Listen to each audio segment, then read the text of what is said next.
That's gonna be a lot of fun. That's gonna be a lot of fun. I All right. wish I had known these questions in advance.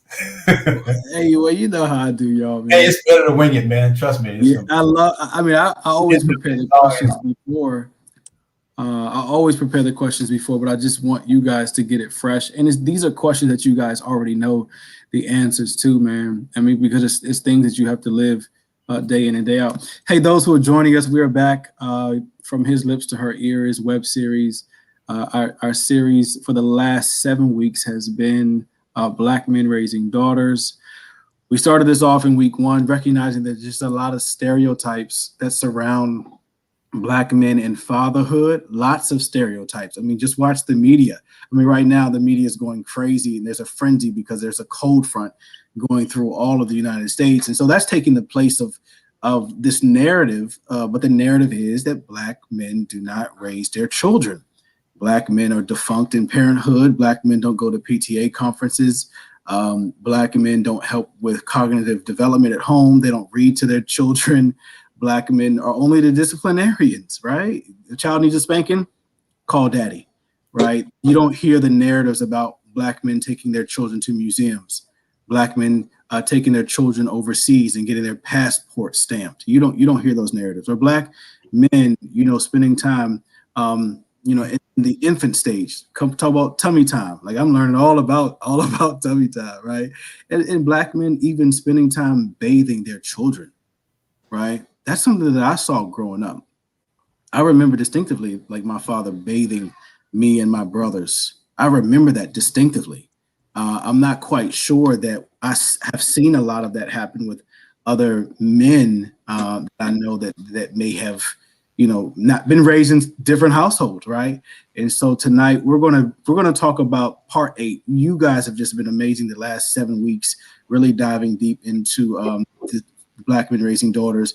And I'm gonna give Fred some credit here. Fred, you picked the next series. So those of you who've been watching us faithfully for the last 3-4 months, I've been kind of picking the series, but I really hit the guys up, 6 of us, and I said, hey, I want you guys to really come up with what we're going to do next in the series.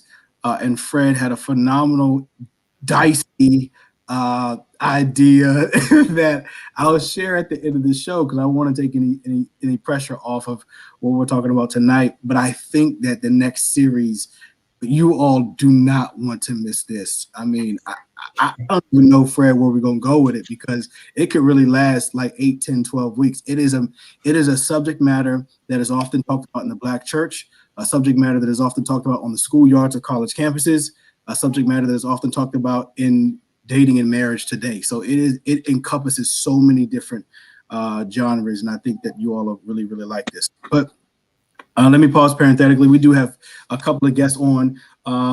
Just be in prayer, though, for the co-hosts who are not here. We have Eric Murphy, who's racing back home.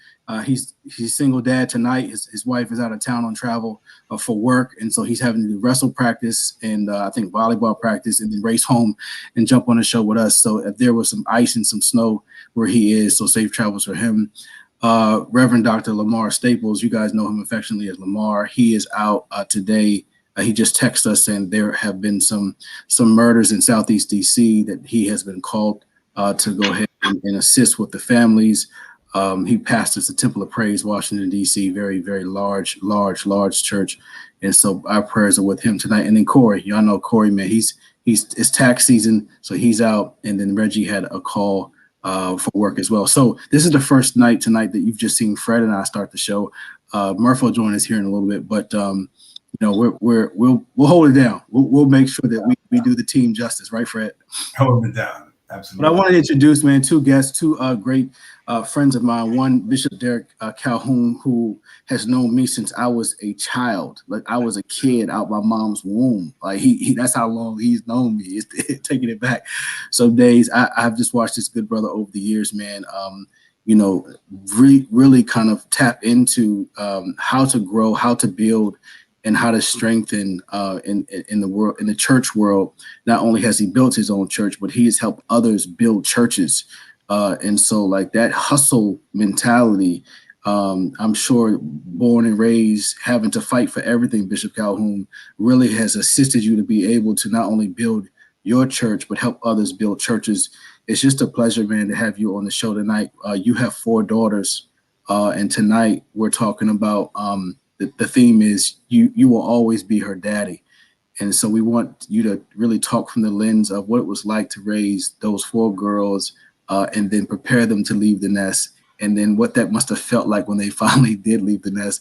And maybe the thing is they never really do leave the nest. Maybe they have like a part-time spot at the crib where they're coming back to. So we'll dive deep into that. But it's good to have you on the show tonight. And then Chaz Bradley, my good friend and brother, he's been on the show a few times. He's one of our crowd favorites, man. You guys always talk about how much you enjoy Chaz being on the show. I think we're just going to adopt Chaz as one of our honorary hosts, man. He just brings a flavor and some humor to the show, but also some real lived experiences.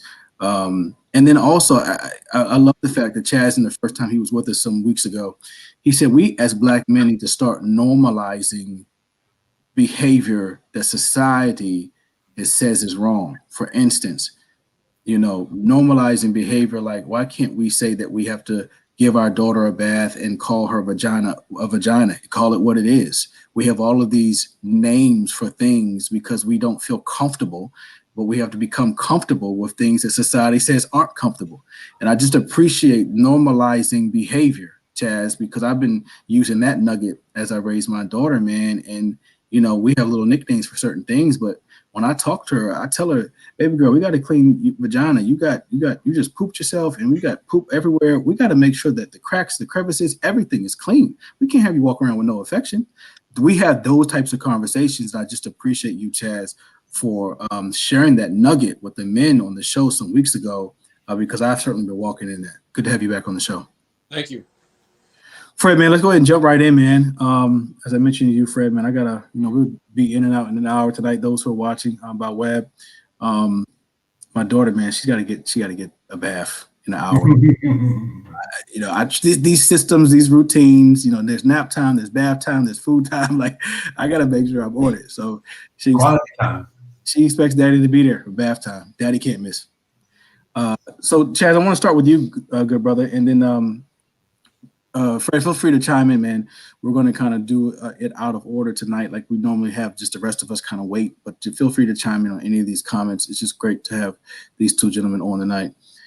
Chaz, talk about the first year. You have 2 girls. Talk about the first year with your daughters, when all of your daughters wanted was their mom. Even when you was holding them, maybe for a few minutes, then they're going to cry until they get back to the mom. Dealing with the fact that men, period, but then more especially Black men, have a hard time dealing with rejection. How did you handle? How did you create bridges? How did you talk to yourself and provide the confidence you needed when your daughters were rejecting you in that first year when all they wanted was their mom? That's a good question. It was a lot of frustration and confusion because no one told me that it was going to be like that in the beginning. Everybody just told me was girls love their daddy, girls love their daddy. They didn't say girls love their daddy starting at 1 year old and then or 2 years old. No one said that, and then they didn't explain why that was. So I had to learn that all on my own. But regardless, even if someone did, it probably still would have hurt. But then it still would have, like I just said, it still would have hurt. So how I dealt with it like any obstacle is how I'm going to overcome it.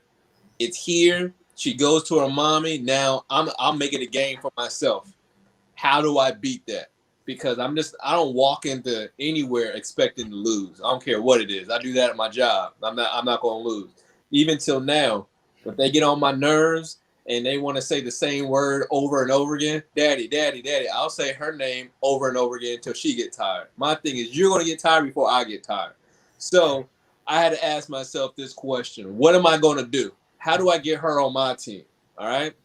So the first thing that I did, my first step was reading a book to her every night. Every night I'm changing her diaper. I'm putting the pajamas on, and I'm going to read a book to her every night. And after I read a book, we're going to say the prayers and then go to bed. Now that sounds good, but like when you're trying to grab her from, your wife and the baby's crying like you the damn devil, it kind of brings you down. You got to like stick with the plans, just stick with the plan.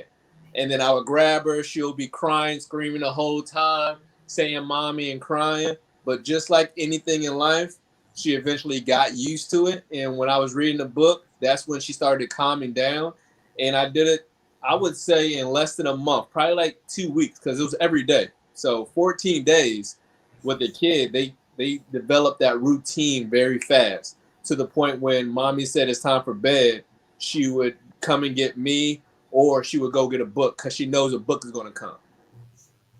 So that's what I did, and tend to work for me. And then I just did that amongst other things too, or allowing my wife to go outside the house and go to the grocery store by herself, go to Target by herself, go get her hair and nails done, and taking on more initiative to say, I'll watch the child, because your child's always expecting, I'm gonna go to mommy and mommy. Well, if mommy's not there, I'm your only source, baby. What are you gonna do? You gonna starve, or you want to eat? What you want to do? Do you want to play games, or you want to sit down and cry all day? So that's another thing that I did, was try to get my wife out of the house where just her and I, so we were able to bond, and that worked tremendously as well. Yeah, that's a great nugget, man. I like that nugget. Get your wife out the house so that you could bond with your daughter. But then I also hear you say, Chaz, putting in systems and routines, things that she looks forward to. You said the word time for bed. She knew Daddy was grabbing a book, and Daddy was, sitting with her while she was getting ready for bed. So 14 days, y'all hear it, man. For some of y'all, it may take 21, but for y'all's daughters, quick learners, maybe it's 14. So I'll make sure. Even longer if you can't read. So. Good point. Derek, I want you to answer the same question, good brother. It's probably been some years, man, but as you've listened to Chaz talk about just his experience and what it feels like to be rejected from your daughter at an early age. And then I want you to take that just a step further and talk about what it may have felt like to be rejected. Give me an example from your daughter at maybe the teenage age, right? Maybe at the adolescent age at 8, and how you dealt with that. I think we have a hard time as men, particularly dealing with rejection by itself. Chaz mentioned we get those rejection notices at work. It's so hard to then come home in your haven and your sanctuary and still get those rejection notices, right? So talk about that a little bit. I think I could capsulize everything under the title cross training. When I was raising my kids, it was a long time ago. My oldest daughter's 31 years old. Next one's 29, and I got two 26-year-olds. But I do have two granddaughters, and I get a chance to revisit the whole situation. But like Chaz, I would agree. When I say cross training, I learned some of the things that my wife did that made the child want to be with her. So it's a very distinct difference between a breastfed child and a bottle child. If the child is breastfed, you have a little less leverage. If the child is bottle fed, you got all the leverage in the world, because you learn how to hold her. You learn how to put that bottle at that right angle, get that right temperature on that bottle, and she'll take it from you just like she'll take it from her mom. I was involved from day one. I was in the room when the children were born, every last one of them. I was, when there's a passage, like passing the baby, like passing the piece. I held on to her from the very first time that she was out of my wife's womb. And so I've really been a part of their lives. And now to answer the second part of your question, because that's when it starts to hurt for you guys who have older children, when they become like 8 years old, well, not so much 8, when they get more towards the teenage years, then they start pushing back on you. They don't want you to be around as much. Well, what do you want? You bothering them, don't get out the car, walk me to school, just sit over there and all of those kinds of things. And to a certain extent, guys, you got to realize that they're growing up. But I'm not going to tell you that deep down somewhere in our fragile egos that all men have, yes, sir, that you're not going to hurt. It bothers you. it bothers you. It bothers you from that day to the day they get married, and the guy's there. He said, I want your daughter's hand in marriage. And you like, Negro, you ain't trying to give up none of that, you know. But it's tough. It's tough. Yeah. It's tough when you have certain rituals. Chaz was talking about certain rituals you do with your daughters. Well, guess what? When the boyfriend comes, he has his rituals. And guess what? Now his rituals begin to supersede your rituals. And now your rituals are like, I know that's where I used to like my eggs, but I don't like them like that no more. You say, what? You go to college for 4 years, you come back, you don't like my eggs? It's difficult. It's difficult. So you do a combination of things. You kind of sit back and examine the situation and say, hey, she's not 8 anymore. She's not 9. She's not a little kid. She's growing. Whether she's 16 or whether she's 21, she's growing into womanhood. Girls particularly mature faster than the boys. So they push back faster than the boys do. And you just kind of have to roll with the punches. You have to give them their space. The same things that we go through with our wives, when our wives have those days and those cycles and times and periods that we have to deal with. Now she's a woman. She's going to begin the same process. And we got to understand, okay, it's that time now. I need to chill, kick back, or I'm going to get my head snapped off. It's just one of those things. I see you ready to chime in, man. Bishop, I have to say, you come highly credentialed. I mean, you're in a pool of estrogen. You have 4 daughters and 2 female granddaughters, right? Exactly. That's a lot of women around you, sir. So I trust and believe every word that you are saying. You are certainly experienced. One thing, you led me to this question, though, and I would like to ask it to both. First of all, Chaz, would you remind me how old your daughter is again, please? I got. Okay, so you may not quite be at this point yet, or maybe less because your children are young. But Brother Bishop, I was wondering, you talked about as your children get older and need their space and tend to suffer other influences, whether good or bad. I wondered how, in our unending quest to keep our daughters close to us once they decide to get close to us, and also set some limits, set boundaries as they reach 12, 14, 16, meet a boy, start driving. How do you strike a balance between keeping them close, giving them some space, and setting limits during those different periods in their lives? Now, of course, I'm talking eras because it's all about eras. What era you're raising your child in, whether your child is a Homelander or is an Xennial or what the deal is with them.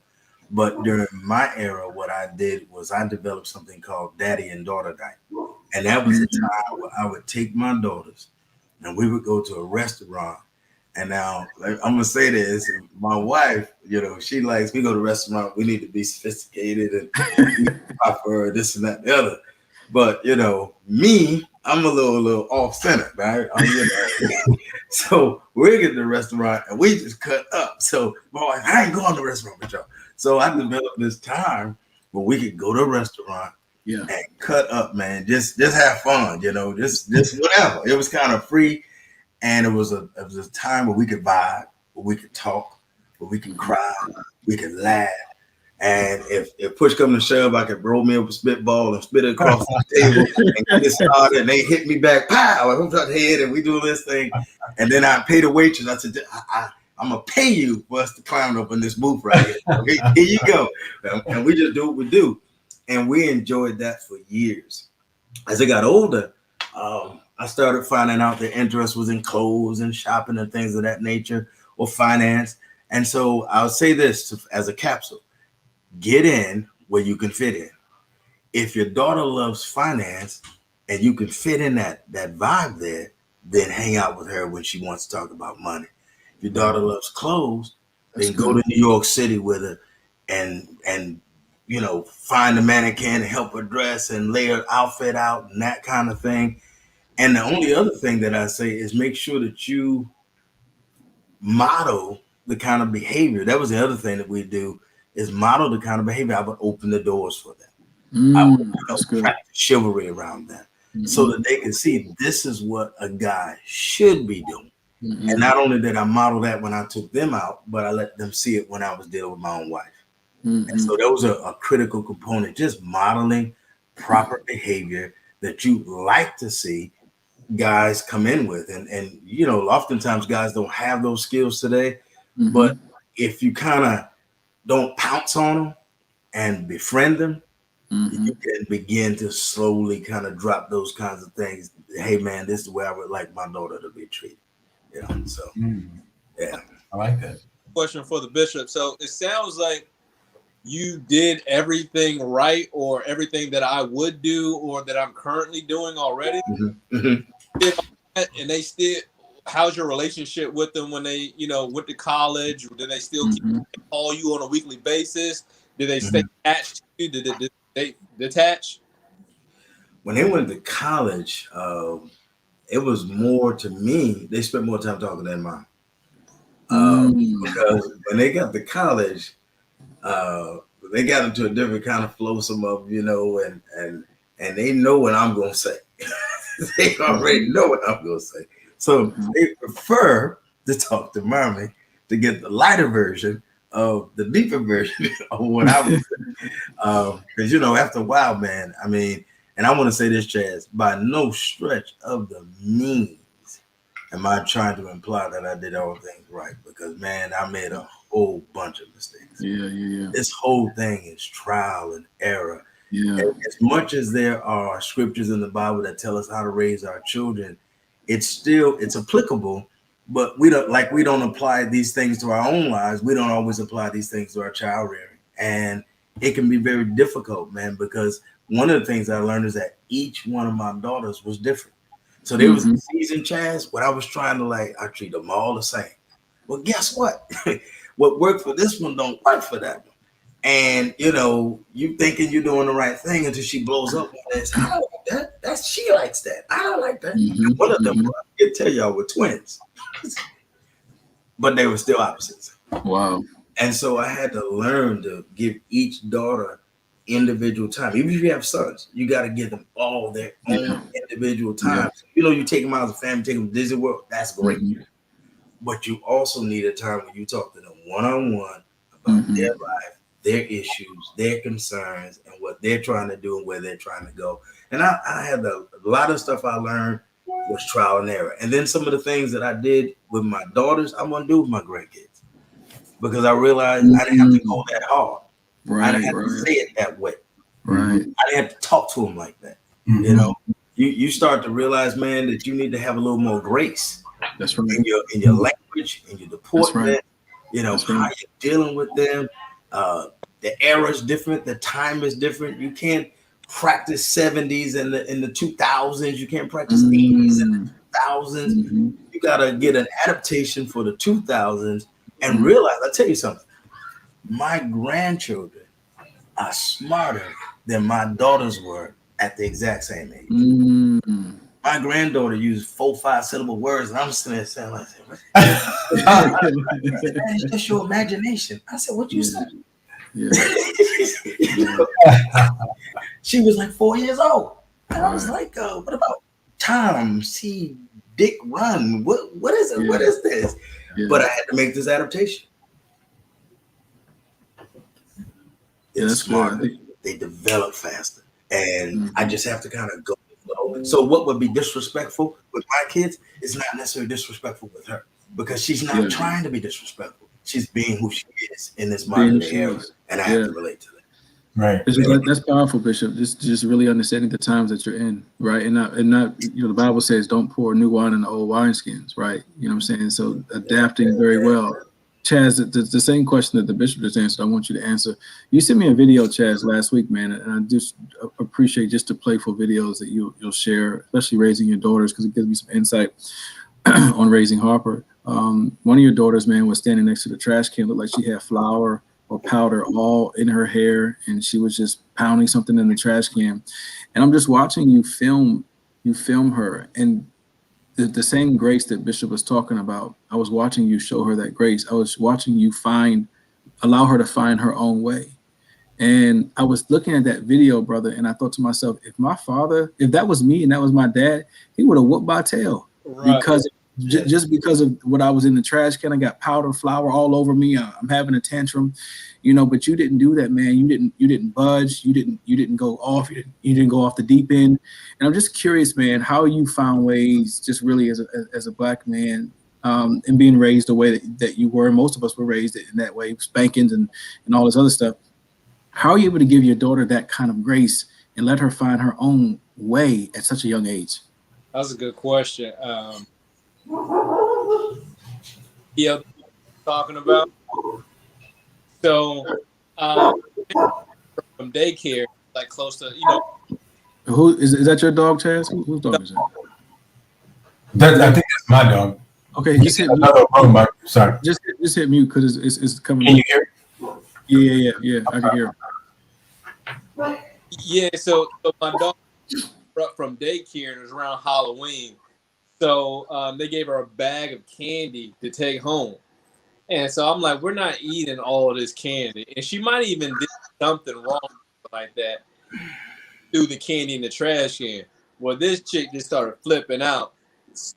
Not crying. She digging in the trash can, taking everything out of the trash can, throwing it on the floor.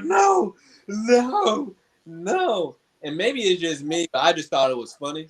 So I recorded it so she can see the craziness when she gets older. And then I can see the craziness to other parents, like Jason, to say, hey, this is what's going to happen. Yeah. But another reason why I didn't flip out or give her a spanking is because if I'm still wiping your butt because you don't know how to wipe yourself, I'm tying your shoe because you don't know how to tie a shoe, I'm not going to spank you because you're crying over. That doesn't make sense. That means that they're not old enough to establish their emotions amongst other things. So you can't say, oh, that's my baby. And then on another note, she need to be a grown adult and know that she don't need to be doing that. That doesn't make sense to me. Well, how did you, I mean, I know it doesn't make sense, brother, you know what I'm saying? But how did you find that grace, man? Just things that don't always make sense doesn't mean that we perform grace, right? Because my father did some things growing up that I was like, this don't make no sense. But sometimes I found myself doing them and I have to remind myself, hold on. I need to remind myself to be gentle, remind myself to show grace, right? So how do you do that? Honestly, I'm not entirely sure how I do that, but if I had to provide an answer, it would probably just see how other parents interact with their children. And you're going to take some things that you like and say, hey, I'm going to do that. And then you're going to take some things that I'm definitely not doing that when I become a parent. Or if I'm a parent now, I'm definitely not going to do that when she gets older, whatever that may be. And then plus, I always try to make it a habit not to punish my child, which is like spanking or anything, when I'm angry. Because anytime you get angry and you're doing something, you're not really doing it because they really did something that bad. You're doing it because you're angry, whether you're tired from work or tired in general. You have something personal going on in your life. The relationship with you and your spouse is not going good. And then you're using that as the excuse or reason why you're spanking your child. So even when she is doing something messed up, and she probably does deserve it, if I'm not clear in my mind, I'm just not going to do it. So. Yeah, I like how you mentioned that. Don't spank your child, when you're angry. And we're not on the show to tell you whether to spank, whether not to spank. That ain't our job. What you do in your household is up to you. But I think what Chaz is getting at, and I do especially like, is you shouldn't do anything out of anger. Whether it's spanking, whether that's you're talking to your child in a loud voice. If you're doing something out of anger, I oftentimes feel you end up regretting it. I know even with Harper, sometimes she'll just be fussy for no reason. And I understand that's just her language. She's 3 months old, right? And so if I found myself getting frustrated in the moment, I've read enough books and I've been on this show with y'all for the last 3 months to know I just need to put her down or give her to her mommy and just take 5 minutes. And sometimes coming back in those 5 minutes is a game changer. it's like I start seeing her differently than if I held her through the frustration. So I appreciate you mentioning that. Yes, sir. Murph, good to see you, brother. I gave you a shout out, man. I told the crew and those who are watching this by web, man, that you single dad tonight, that your wife is on travel because she's a boss and she's handling her business, and you know what I'm saying. I was at wrestling practice, brother. I was looking. I was rushing to get back here. I was thinking about this, like, man, okay. I walked in on my man's dropping that knowledge. I said, okay, it's already on and popping. Oh yeah. What's up, man? Bishop Derek Calhoun is here tonight, Murph. Hey, man, how you doing? Chaz Bradley is here, man. These two brothers, you both have daughters. You know, Chaz is an honorary member now. He's been on the show 3 times. He's got 2 girls. Bishop Derek Calhoun has 4 daughters and then two granddaughters, so 6, now 7, including his wife. I cannot even imagine, just the estrogen, 7 women in one household, even at Sunday dinner. That's got to be crazy, right? But they just really have dived into some really cool questions. I want to shift really quickly and just jump into our question 2. We'll get to 3 questions before the night is out, and then Murph, please feel free to comment. Talk about one of the things. Go to you, Bishop. One of the things you were not proud of, and how your daughter still embraced you as a daddy. That's the first part of the question. One of the things you were not proud of, right? We talk about this thing called unconditional love, right? We talk about the way that a daughter loves her father. Sometimes it's different than how a spouse or partner or wife loves her husband. So I want you to share something you're comfortable sharing. One thing you were not proud of and how your daughter still embraced you. And then the second part of that is, what was your apology and reconciliation like? And I mention that because oftentimes we assume that a child is too young to really understand apology, or a child is too young to really understand reconciliation, or I'm the father, I'm the parent, just do as I say, right? But I do believe that in child development, there should be some level of apology and reconciliation, no matter the age. Yeah. So talk us through one of those scenarios in your life. I think I have for me a huge scenario in the sense that when I was pastoring, I pastored for about 20 years. And for those of you who don't know, but when you start a church from scratch in your living room, with 14 people and grow it to 8 to 1,000 folk, it's a lot of work. A lot of work. It is nothing short of growing a business or any for-profit or non-profit business. So it took a lot of time. I just had this thing about me. I wanted to do it in excellence, and I wanted it to be right, and I wanted it to be cutting edge, and all of these kinds of nuances, that a lot of us A-type personality guys have.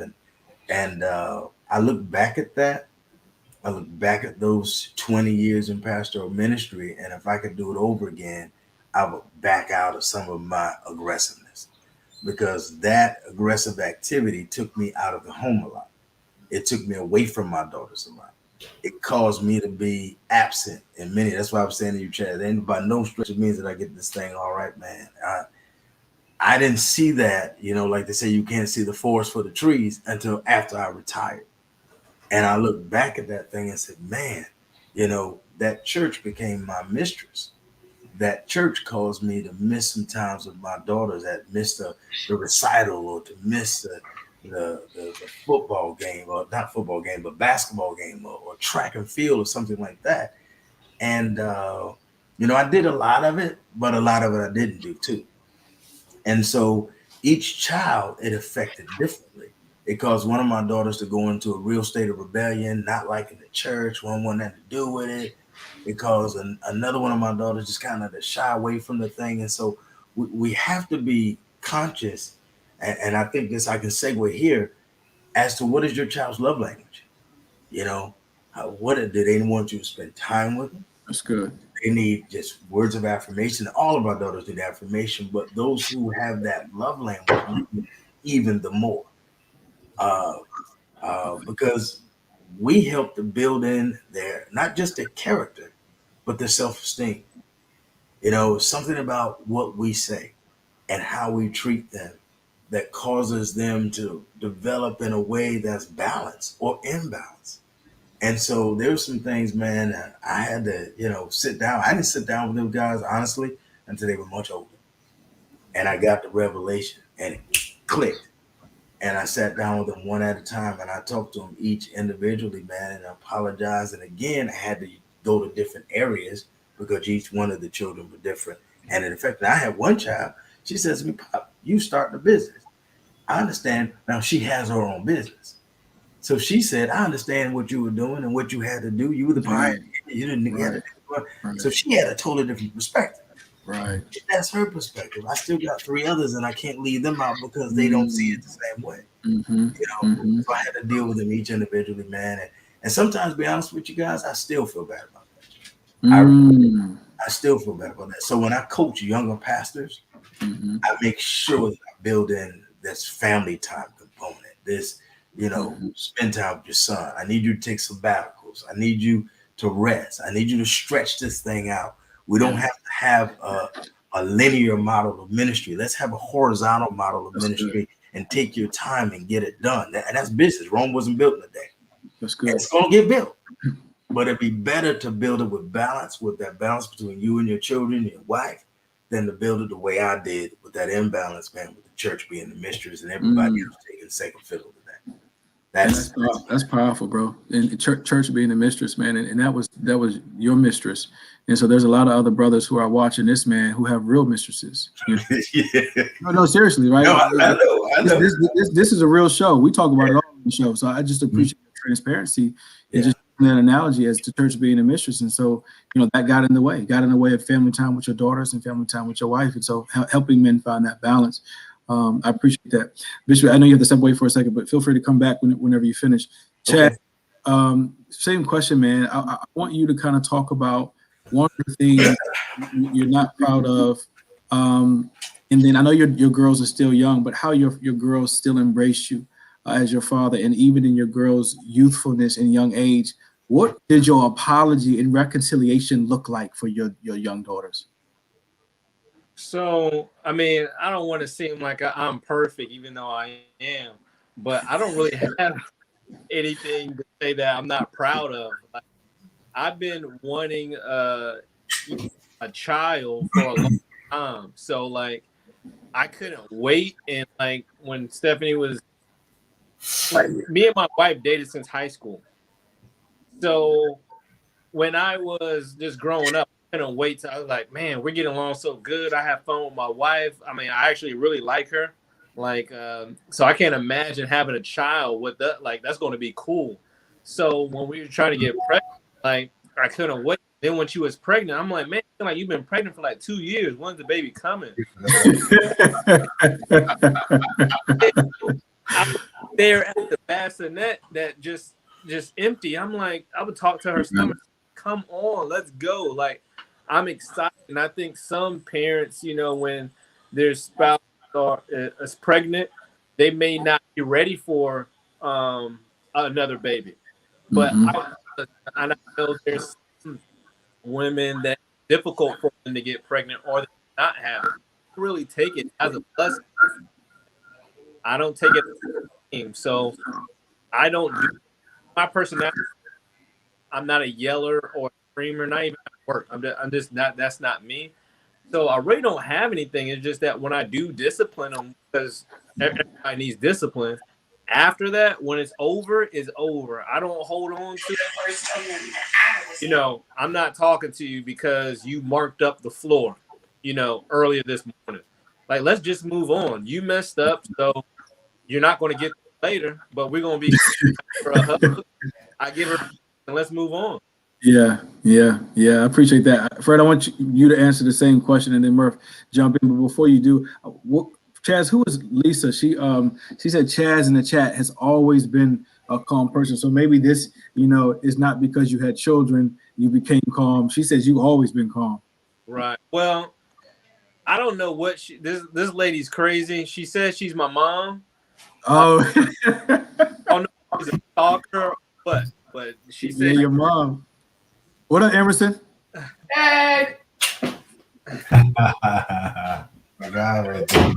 His head got so much gravity it just sucked her face right to his head. That's your mom who said you gotta calm. Your mom knows you, man. She knows you from birth. She said you always been calm. So you being calm with your daughters, man, is probably nothing more than second nature. Good shout out from your mom. Fred, same question, man. What one thing that you just one thing that you weren't proud of, but your daughter still embraced you. I want to deal just with this unconditional love for a second. I think that there is a level of unconditional love that we experience sometimes in family, sometimes not in family, but at least the rhetoric, the literature that I'm reading suggests that girls and their fathers have this level of unconditional love that is not like anything else. Very forgiving, I think, especially to doting fathers, fathers who get just a sort of unconditional love from the daughter, and then it's just reflected right back at them. So there's almost a do no wrong type of environment if you really are loving on your daughter. I remember the first time I felt like I needed to apologize to my daughter. She was really little, but you've heard me say here before, never miss an opportunity to apologize. I think it teaches kids a lot, and it also endears them to you in a way because they know that you're not perfect, and they know that, more importantly, that you know you're not perfect. And when you accept responsibility for your mistakes, they're more forgiving and they're more inclined to try to please you rather than rebel, I believe. So the first occasion with my daughter, and I don't remember, it was a long time ago. My daughter is 29. I have an older daughter like Bishop. But the first time I felt inclined to actually apologize to her, I said, sweetheart, I can't remember what it was. I may have accused her of something wrongly or was suspicious that she had done something. And when I discovered I was wrong, I went to her because I wanted her to know. And I said, sweetheart, Daddy's so sorry because I was wrong. I wanted to apologize to you because I accused you of something or whatever it was I thought you did. And just almost immediately she said, that's okay, Daddy. And I almost cried, man. It just almost brought me to my knees, just her willingness to continue to love me and to forgive me after I owned up to what I thought was my mistake. Later, around the time she was 16 or 17, I recall having an incident that I don't know if I would say that I wasn't proud of. I will say that I've had thoughts about whether or not I would do it the same way. We had an incident where I thought she wasn't being as respectful as I know I was required to be when I was that age. I know that it would not have ended well for me if I had been as bold as she was, if we were in the car. And I couldn't believe it. I mean, I was looking around to other people in the car to make sure they heard what she said and could admire my restraint for not killing her on the spot. Because she was driving, you know what I mean? She actually was driving us home from church. And I can't remember, I think I was giving her some advice about something that she thought she had enough of. So she went about letting me know this, and I let her know, in no uncertain terms that wasn't her place. And later on, and certainly after hearing from my wife too, I probably could have chosen my words better. And I talked to her about it because though I could have chosen my words better, I meant exactly what I said. You know what I mean? I meant what I said, and I needed the effect to be felt. Might I have chosen my words better? Possibly. But I wanted her to understand. So I'm not even certain that I apologized. And this is just a moment where we had to disagree. We did talk about it. She was older. And this is another instance of your parenting having to mature. Whether mom was 100% mature when we talked during the incident, I don't know. I think I said what I said with a good deal of thought. I usually do things purposely, and I needed her to know just how unacceptable her behavior was at the time. But what I did was to explain to her just how egregious her behavior was later when we both were able to actually talk and were less emotional. So that was a moment where she didn't necessarily love me through it, and I didn't necessarily beg for forgiveness, but we agreed to disagree with an understanding that wouldn't happen again. Mm-hmm. Yeah, that's a really good example. Really good example. Murph, man, same question, bro. Talk about the things one thing you weren't proud of. We got about 14 minutes left. One thing you weren't proud of and how your daughter still embraced you as her daddy.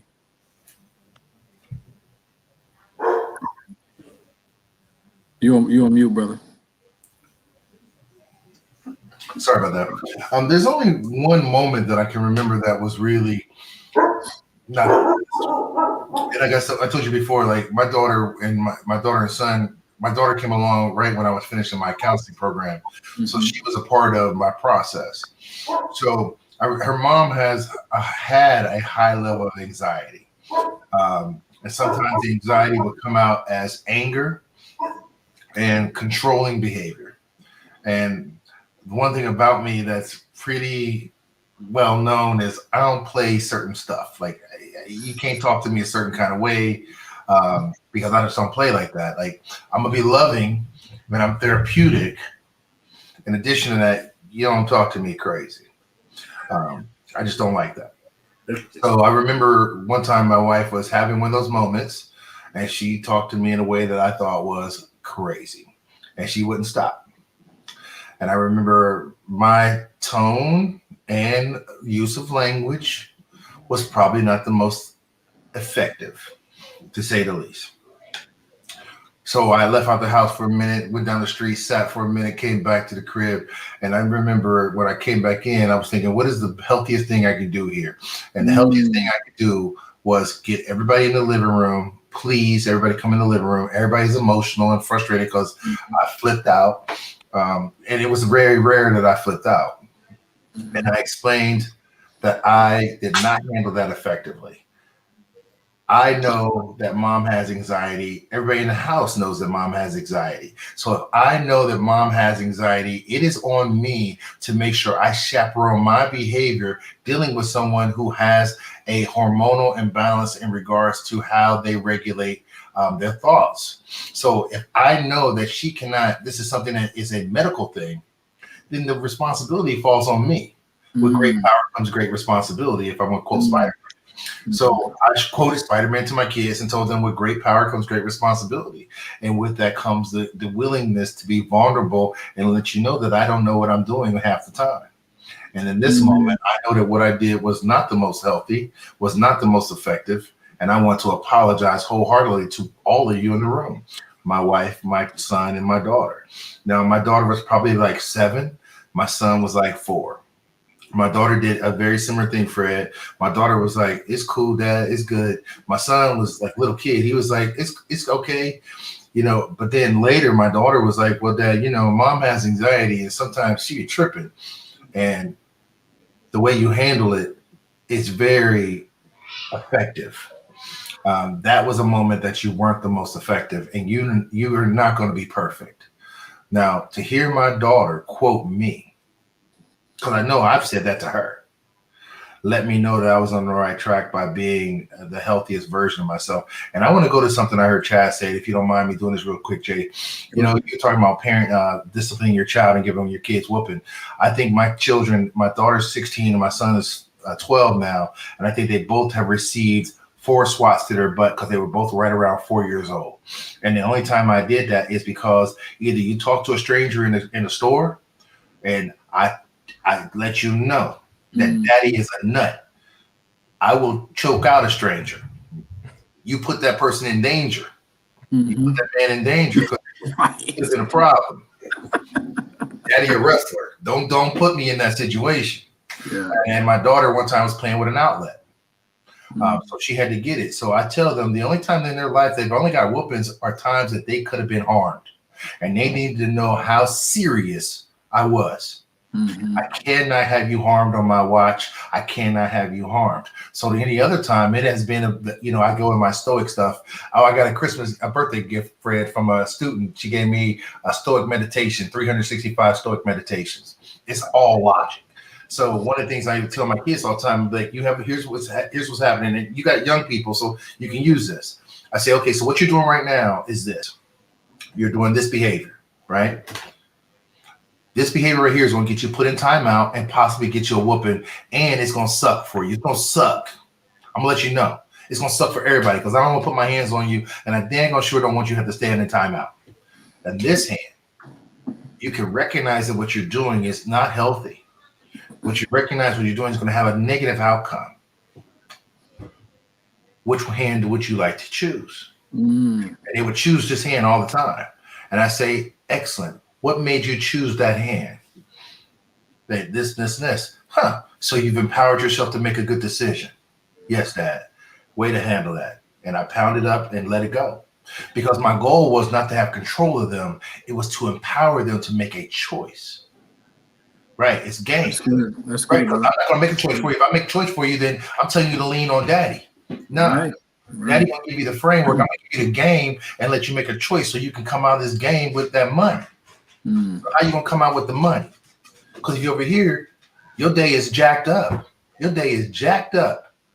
You go over here, we're going to pound it up and possibly get some ice cream. Were you a pimp in the past?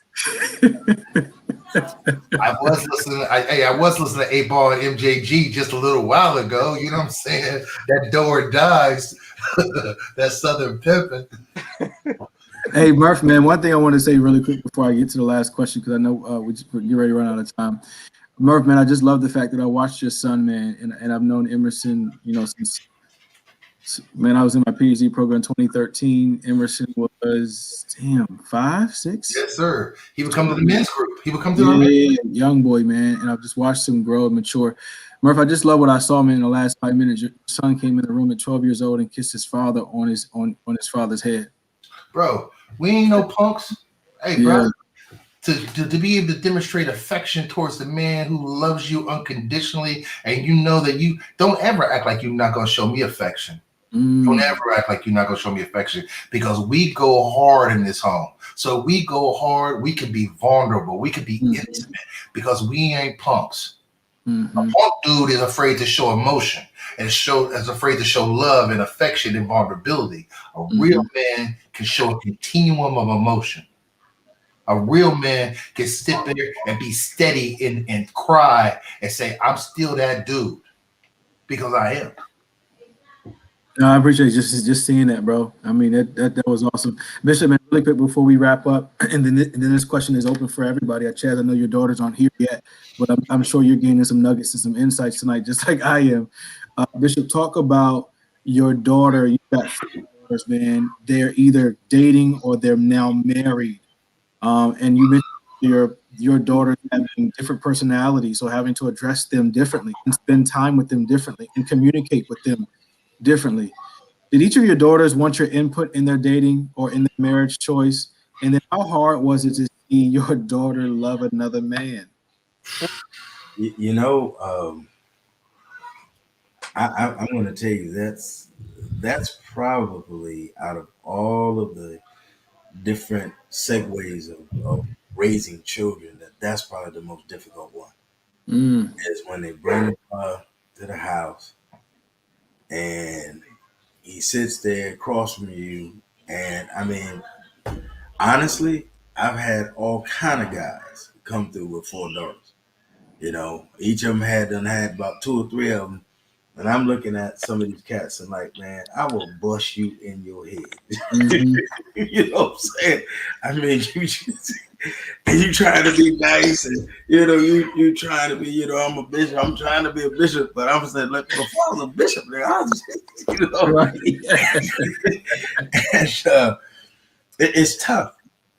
It's tough because I think what the guy that just spoke? What's your name again? He's married. Eric Murphy. Eric said it. I mean, you cannot make your children do anything. You have to kind of empower them to make decisions. And as fathers, we're not always going to like their decisions.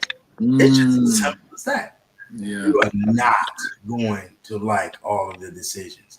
And even when a decision grows on you, where you begin to like the individual, you begin to see that, hey, this is a good fit for my daughter. There's still that process, man, of letting go, because it's your daughter. You know, so it's tough. It's tough. None of my daughter, I got one daughter that's getting ready to get married. All right. I got 3 of them that aren't married. And I've been through some things, you know, with my daughters, man, and some of these guys. And it ain't always been pleasant. I can tell y'all that. It has not always been pleasant. And you be, 10 seconds from just losing it all. And I have to step away and I have to realize the impact that's going to have with the people around me, the responsibility I have, and what media will do to a guy like me for tripping like that in public. Yeah. I mean, it's a whole bunch of constraints and restraints that I had to learn in order to deal with life, and yet still manage my daughter and say, hey, I'm still here with you. I still got you. I think most importantly, she needs to know that I still got your back. That you still got it. Say, I'm still your father. I still got you. You may make another mistake. You may bring another guy in here I don't like, and you learn not to like.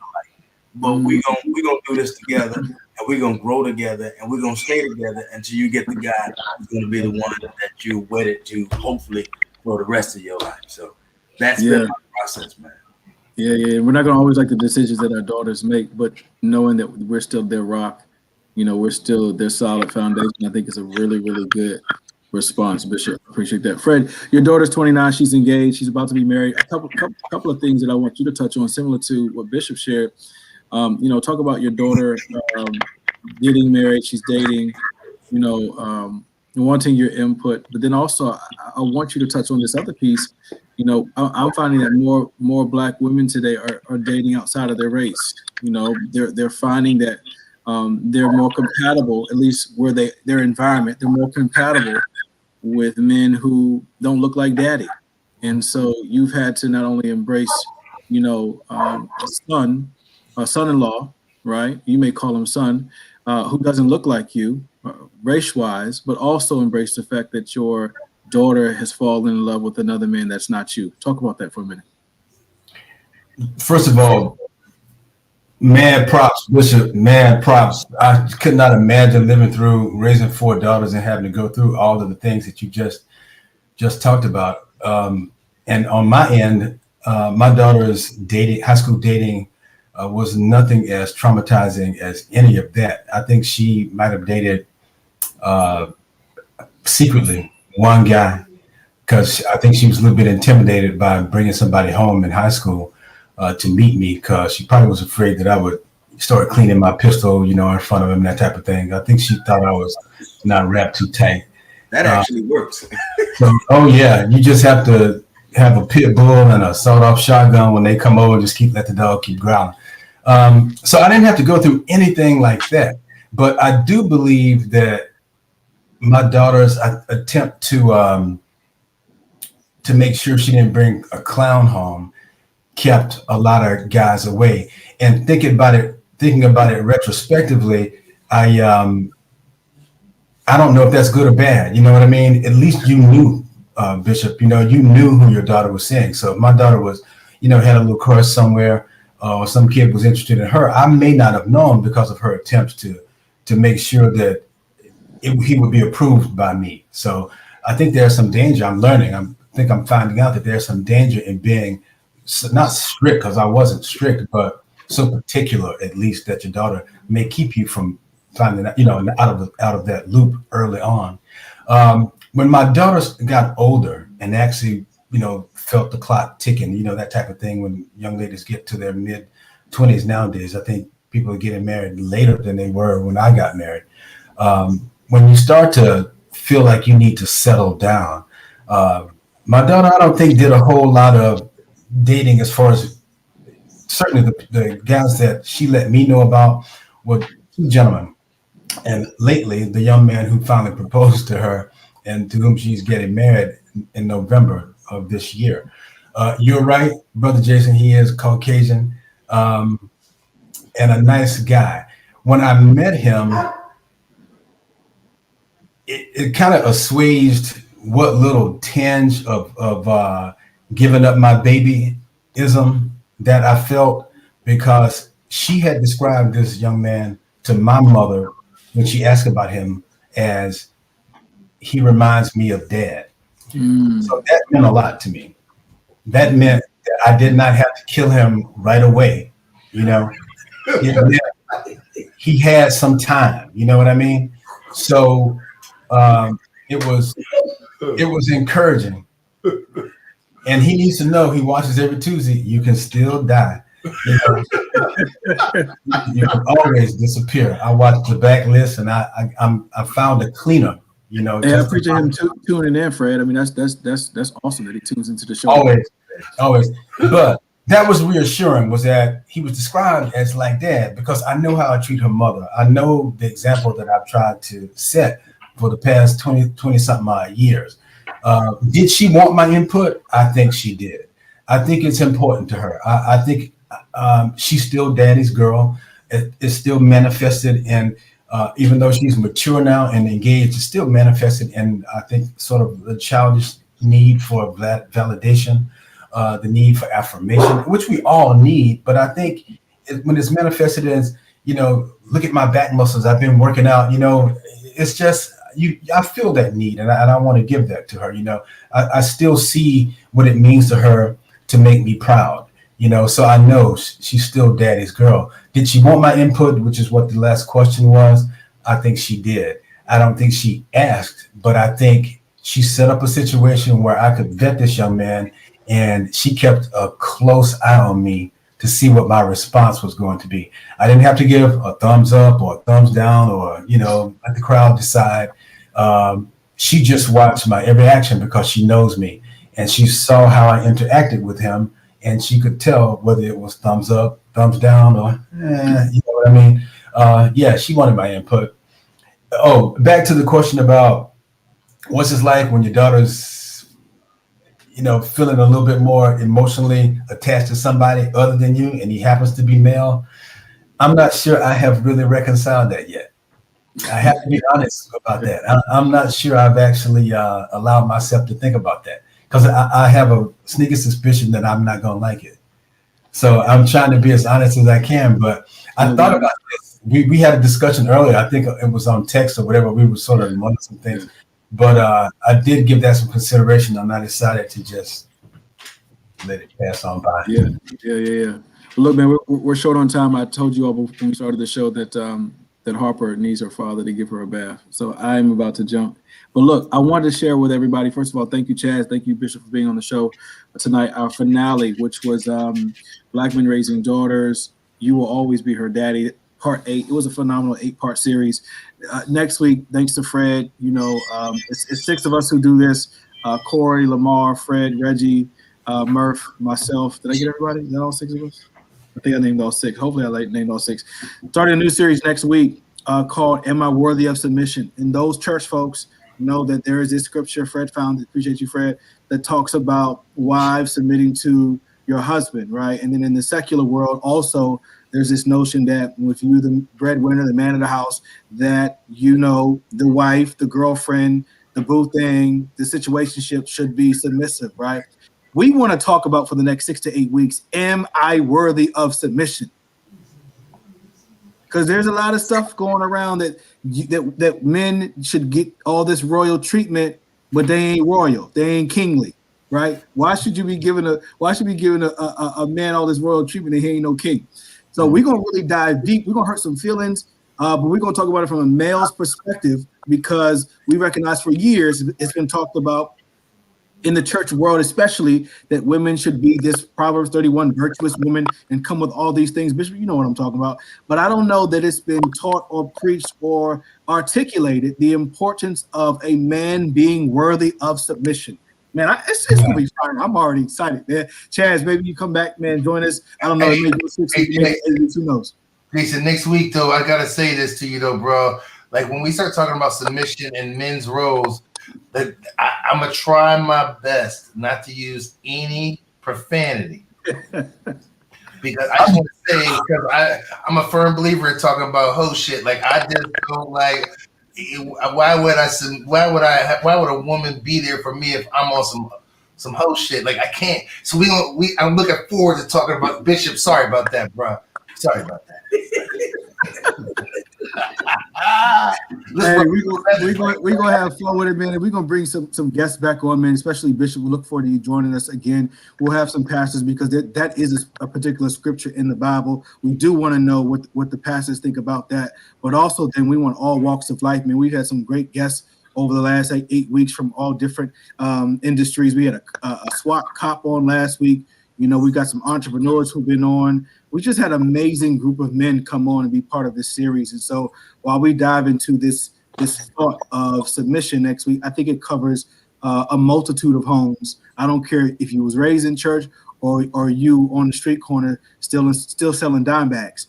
In your mind, you still feel like whoever you're seeing owes you some level of submission. And we want to talk about that because some of y'all is not doing right. And then we want to encourage the women. If you got Joker who ain't doing right, we're going to help you find an exit plan, exit strategy to get the hell out of there. So, hey, until next week, Bishop, man, it's been great to have you. Chaz, thanks for coming back.